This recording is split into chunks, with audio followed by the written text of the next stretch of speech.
Hello friends, welcome back to our YouTube channel Ruhi classes. आज का जो हमारा टॉपिक है वो है न्यायालय के क्षेत्र अधिकार से संबंधित, जिसमें कि हम पढ़ने वाले हैं न्यायालय के क्षेत्र अधिकार का अर्थ और इसके प्रकार बताइए। ओके, तो देखते हैं हमारा फर्स्ट पॉइंट जो कि है न्यायालय के क्षेत्र अधिकार का साधारण अर्थ है किसी न्यायालय के न्याय करने के प्राधिकरण की सीमा, मतलब कि कोई न्यायालय कहाँ तक जो है न्याय कर सकता है। ठीक है, उसके सभी प्रकार के क्षेत्र अधिकारों की सीमा विधि द्वारा विहित होती है। मतलब कि जो भी न्यायालय होता है उसके क्षेत्र अधिकार जो है, उसकी सीमा जो है विधि में जो है निहित होती है। ठीक है, और उसी विहित सीमा के क्षेत्र अधिकार के अंतर्गत वह वादों, अपीलों, आवेदनों को ग्रहण करने में, उनकी सुनवाई करने में तथा उनका निर्णय करने में सक्षम होता है। कहने का तात्पर्य है कि जो न्यायालय का क्षेत्र अधिकार बताया गया है उसी क्षेत्र अधिकार के अंतर्गत रहकर वो किसी भी वाद, अपील, ठीक है, और आवेदन को क्या कर सकता है, ग्रहण मतलब कि स्वीकार जो है कर सकता है। ठीक है, और उस पर जो है निर्णय भी देने में सक्षम है, जो कि उसके क्षेत्र अधिकार के अंतर्गत है। ठीक है, अब बात ये आती है कि क्षेत्र अधिकार क्यों करे गए डिसाइड। इसलिए किए गए ताकि जनता को शीघ्र और उपयुक्त न्याय दिलाने के लिए राज्य सरकार द्वारा कानून बनाकर न्यायालय को विभिन्न श्रेणियों में विभक्त किया गया है। मतलब कि जो है व्यक्तियों को, जो है जनता जो है उनको अच्छे से या फिर जल्दी से जो है न्याय मिल पाए, इसलिए न्यायालय को जो है विभिन्न श्रेणियों में विभक्त मतलब कि बांटा गया है। ठीक है, और उनके विभिन्न प्रकारों के क्षेत्र अधिकारी को निर्दिष्ट किया गया है, और अलग अलग प्रकार के जो है क्षेत्र अधिकार को क्या है यहाँ पर निश्चित किया गया है। क्यों?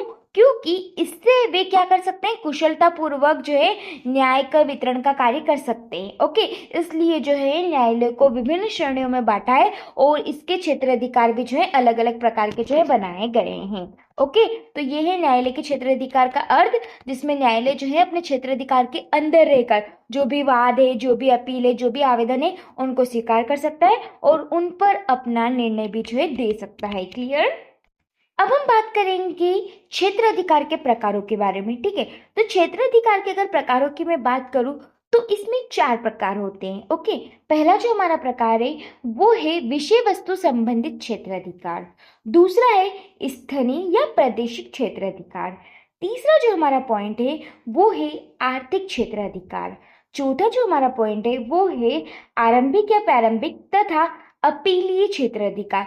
तो ये 4 प्रकार के जो है क्षेत्र अधिकार जो है बताए गए हैं, जिनको कि हम एक एक को विस्तार से जो है पढ़ने वाले हैं। हाँ, तो इसमें हमारा फर्स्ट पॉइंट जो है जिसे कि हम पढ़ने वाले हैं वो है विषय वस्तु संबंधित क्षेत्र अधिकार। ठीक है, पहले मैं बता देती हूँ कि विषय वस्तु संबंधित क्षेत्र अधिकार क्या होते हैं। ठीक है, तो इस प्रकार में हमारा जो केस है उसकी जो विषय वस्तु रहती है, ठीक है, मतलब किस विषय को लेकर वो जो है वाद है उससे संबंधित जो है यहाँ पर निश्चित जो है किया जाता है।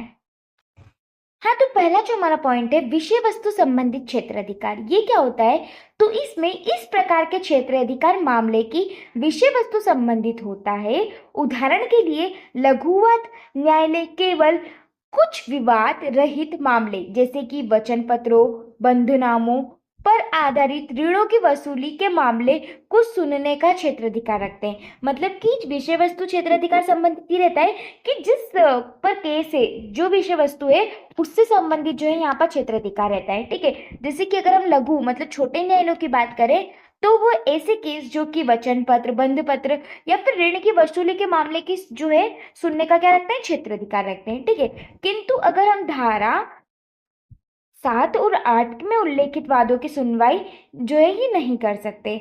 और दूसरी अगर हम देखें तो जिला न्यायालय जो है वो हिंदू विवाह अधिनियम के अंतर्गत तलाक, इच्छा पत्रों से, है ना, या फिर आदि जो है इनकी वादों की सुनवाई जो है कर सकते हैं, लेकिन अन्य अधीनस्थ न्यायालय नहीं कर सकते। मतलब कि यहाँ पर एक विषय वस्तु बता दी कि कौन कौन से न्यायालय जो है इस क्षेत्र के अंतर्गत रहकर ये मामले देख सकते हैं और कौन नहीं दे सकते। ठीक है, और ये किससे संबंधित है, विषय वस्तु से संबंधित है। क्लियर? इसके बाद सेकंड जो हमारा पॉइंट है वो हमारा पॉइंट है स्थानीय प्रादेशिक क्षेत्र अधिकार। ये क्या है, इस प्रकार का क्षेत्र अधिकार न्यायालय की स्थानीय सीमाओं से संबंधित होता है जिनके बाहर उत्पन्न होने वाले मामले की सुनवाई वह नहीं कर सकता। उदाहरण के लिए जिला न्यायालय केवल अपने जिले के अंदर के मामलों की सुनवाई कर सकता है। ठीक है, मतलब कि क्षेत्र अधिकार एक सीमा संबंधित है। जैसे कि मान लो एक भाग है, ठीक है, तो उस भाग में या फिर उस जिले में, जिला भी समझ सकते हैं, भाग भी समझ सकते हैं, ठीक है। तो उस भाग में या उस जिले में जो भी कोर्ट लगता है वो केवल उसी भाग या उसी जिले के जो है मामले सुनेगा, अदर के नहीं सुन सकता, ठीक है। तो यहाँ पर भी जो है एक स्थलीय सीमा बता दी कि जहां पर जो मामला उत्पन्न होता है उसकी सुनवाई वहीं होगी, उसके बाहर के मामले जो है वो नहीं सुन सकता, केवल उस जिले या उस भाग के अंदर के जो भी मामले उनकी ही सुनवाई जो है वहां पर की जा सकती है। ओके, तो हमने दो प्रकार देखे, पहले तो एक तो विषय वस्तु संबंधित है और एक जो है स्थानीय सीमा या क्षेत्र अधिकार से संबंधित है। इसके बाद तीसरा जो हम देखेंगे वो है आर्थिक क्षेत्र अधिकार। आर्थिक क्षेत्र अधिकार क्या होता है?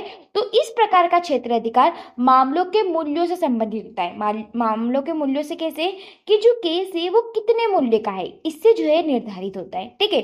प्रत्येक श्रेणी के न्यायालय के लिए यह विहित कर दिया जाता है कि वह किस मूल्य तक के वादों की सुनवाई कर सकते हैं। मतलब यहाँ पर क्या होता है कि जो भी जजेस रहते हैं, जो भी कोर्ट रहती है, वहां पर एक मूल्य जो है निर्धारित कर सकते हैं कि ये जो कोर्ट है इतने मामले तक के जो है मामले सुनेगी, ठीक है। मतलब जो मामले हैं वो इतने मूल्य के हैं और ये कोर्ट जो है उन्हें सुनेगी। तो यहाँ पर क्या हो जाता है, निश्चित हो जाता है, जो कि क्या कहलाता है, आर्थिक क्षेत्र अधिकार कहलाता है, ठीक है। जहां पर जो मामलों का क्षेत्र अधिकार है वो किसके आधार पर निर्धारित होता है? मूल्य के आधार पर जो है निर्धारित होता है।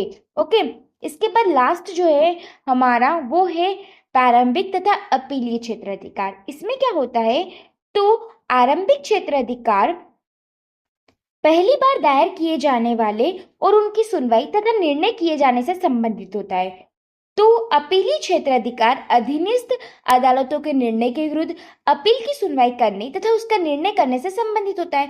मतलब कि अगर प्रारंभिक हम बात करें, प्रारंभिक का मतलब होता है कि हमने जो केस पहली बार लगाया है, ठीक है, उससे। तो इसमें जो है ऐसे कोर्ट्स आते हैं जहां पर पहली बार जो है सुनवाई के लिए निर्णय से संबंधित होते हैं। जबकि अपीली जो रहते हैं, अपीली मतलब जो हमने पहले केस लगाया था, अगर हम उससे संतुष्ट नहीं है तो हम उसकी अपील कर सकते हैं, ठीक है।